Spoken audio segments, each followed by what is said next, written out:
Hello, good day. So, good morning. So, it's me, Justin ulit. Welcome to our video tutorial.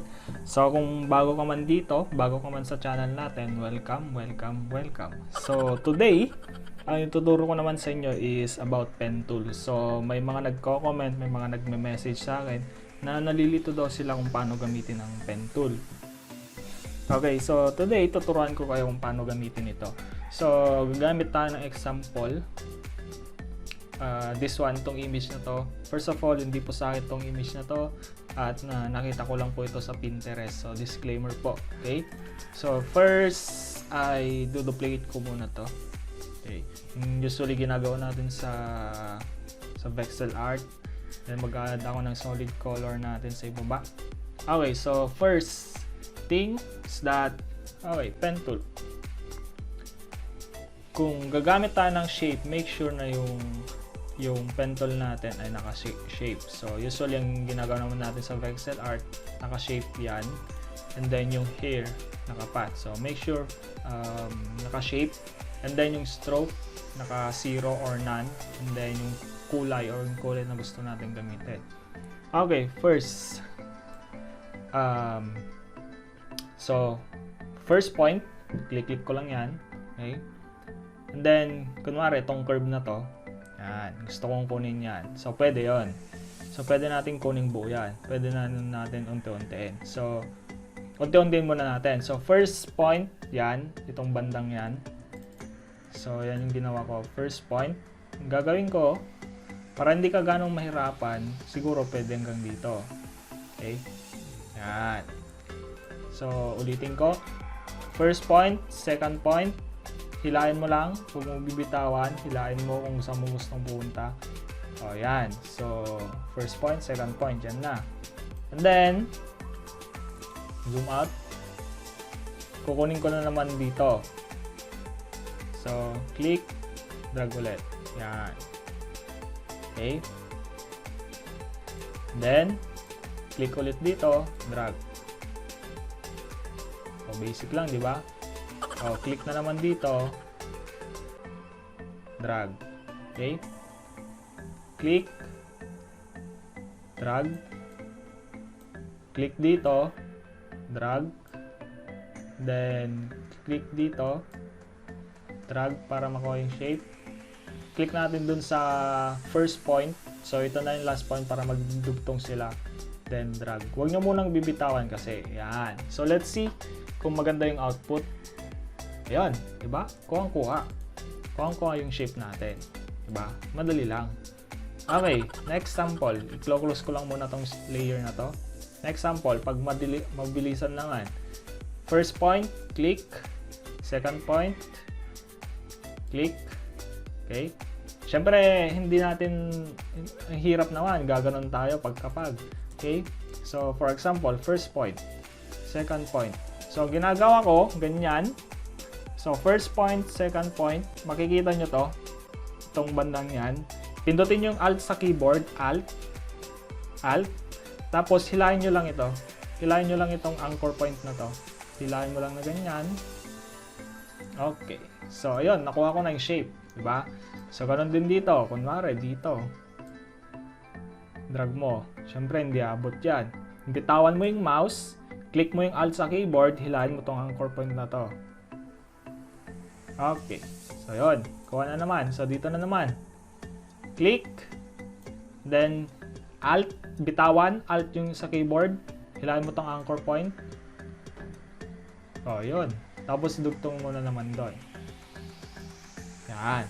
So, let's close. Oh, di ba? Mas maganda pa. Or same. Yun. Okay? Next. Paano kung nagkamali ka naman? Okay? So, pindutin mo yung control sa keyboard. So, for example, yan. Tapos, control Z ko na lang muna. Kunwari, nagkamali ka. Yan. Kunwari, ganyan. Tapos, na-lock mo na doon. So, paano mo ngayon ayusin yan? So, para ayusin yan, to point 1, point 2, point 3. Diba? So, 1, 2, 3. So, pindutin mo yung control sa keyboard, pindutin mo yung itong point na to, anchor point na yan. Click mo yan.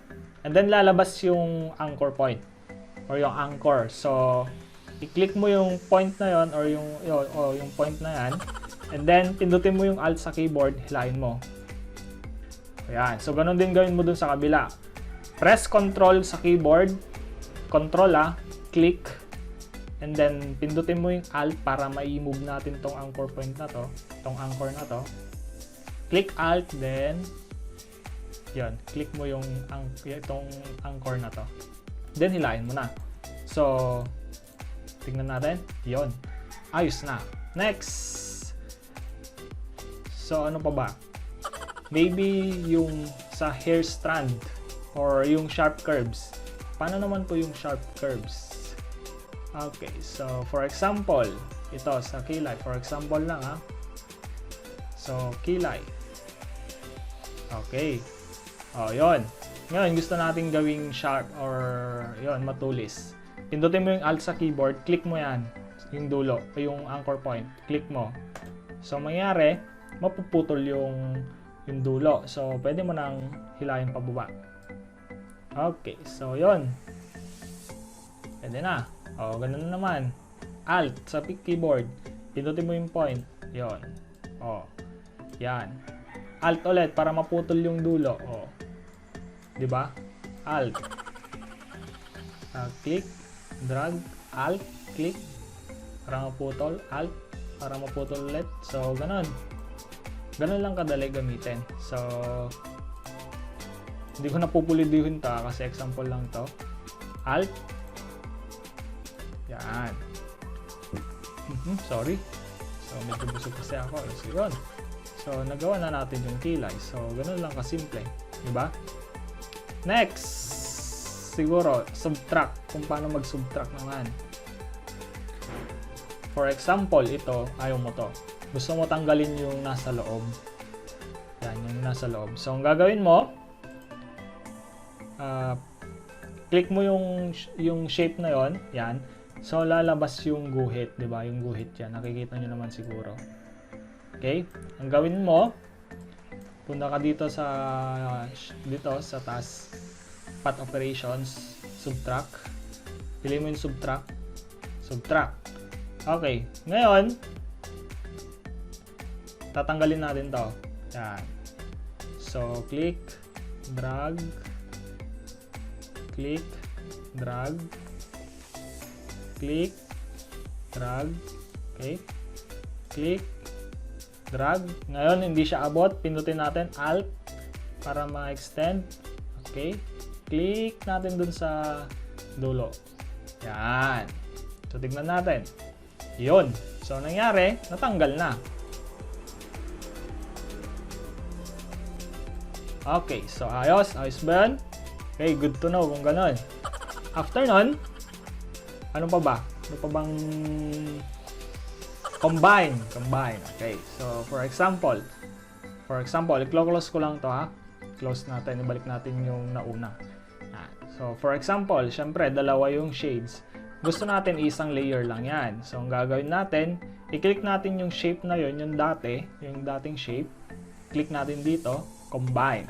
Okay, combine means pagsasamahin. So, ang gagawin natin, combine natin itong unang shape na to, at gagawa tayo ng shape dito. Okay, sa isang layer. So, gagawin natin, click, drag, click, drag, click, drag, click, drag. Oops! Hindi siya umabot. So, control, keyboard para lumabas yung anchor. Control sa keyboard. Alt para madrag natin. Uy! Pangit! Hindi siya pantay dito. Click natin tong anchor point na to. Alt para ipantay to. Okay? So, dito rin. Okay, pwede nating hilahin yan. Gamit yung control, pwede nating hilahin yung mga yan, laruin nyo lang. Alt. Yon. Okay. Yan. Ayos na. So, dito sa taas. Control para lumabas yung mga anchor points. Alt para hilain. Ayos. So, yan. Magkasama na sila. Okay? So, ganun lang kadali. At kung may mga additional questions pa kayo kung paano gamitin yung pen tool sa pag-pixel art, you can just write your comment below. And do not forget to like and subscribe and support our channel. So, it's me, nagsasabing salamat, thank you, and I hope may natutunan kayo sa video ito. See you on the next videos. Thank you.